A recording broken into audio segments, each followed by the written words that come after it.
그 김제시의 금산면에 가보면 이 교회가 1908년도에 세워진 교회예요.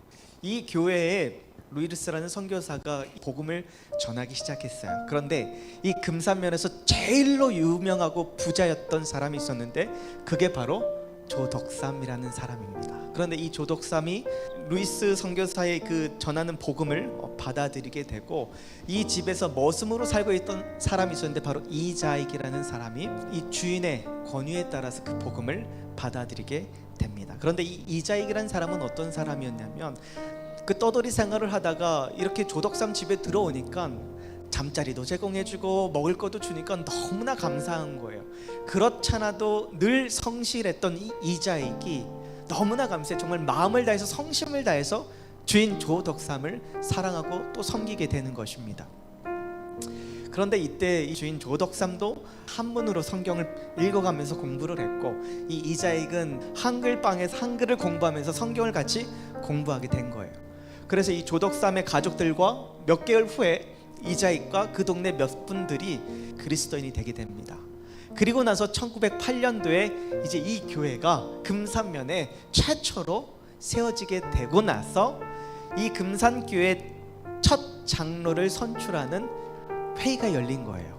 그런데 그 첫 장로로 누가 선출이 되었어요? 조덕삼이 아니라 이 집에서 일하는 머슴이었던 이자익이 금산교회 첫 장로로 선출이 된 거예요. 그런데 이 이자익도 품성이 참 좋은 사람이었던 반면에 주인 조덕삼도 그 아량이 굉장히 넓고 인격이 굉장히 훌륭했어요. 머슴이었던 이자익이 장로가 돼서 단상에 와서 설교를 하고 있노라면 이 주인은 이 교회에서 가장 허드렛 일, 가장 낮은 곳에서 일을 하며 머슴이 하는 그 일들을 교회 안에서 섬겼던 것입니다. 뿐만 아니라 2년 후에 1910년도에 이 조덕삼은 이자익을 장로고 신학교로 보내요.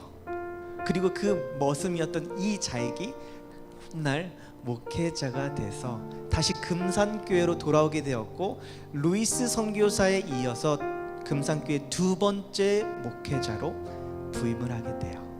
그리고 그때 이 주인이었던 이 조덕삼은 이 금산교회 이제 장로가 돼가지고 이 머슴이었던 지금은 목회자죠. 그 목회자를 조력해서 열심으로 교회를 섬기게 되는 것입니다. 여러분 누구처럼 되어야 천국에 들어갈 수 있대요? 어린아이처럼 자기를 낮추는 겸손한 사람이 천국에서 제일 큰 자라는 것입니다. 하늘에서 누가 제일 높아요? 가장 자신을 낮추는 사람이 제일 높은 거예요. 여자가 낳은 사람 중에 가장 큰 자는 침례 요한이라고 예수님 평가하고 있어요. 왜 그렇게 평가하고 계실까요?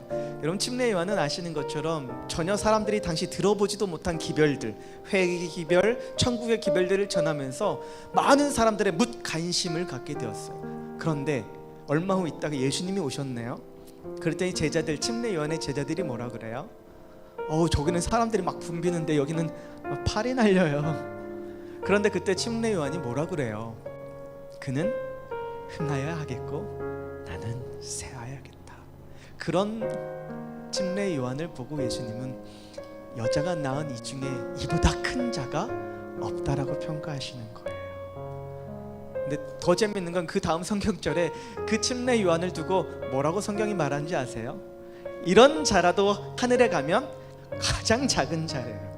그러니까 여러분 우리가 꿈꾸고 우리가 그렇게 소망하고 가기를 갈망하는 저 천국은 어떤 사람들이 모여 사는 곳이에요? 자기 자신을 가장 낮추는, 자기 자신을 가장 다른 사람들보다 낮추고 남을 낮게 여기는 사람들이 모여 사는 곳이 바로 천국이에요. 그러면 하늘에서 가장 크신 분은 누굴까요?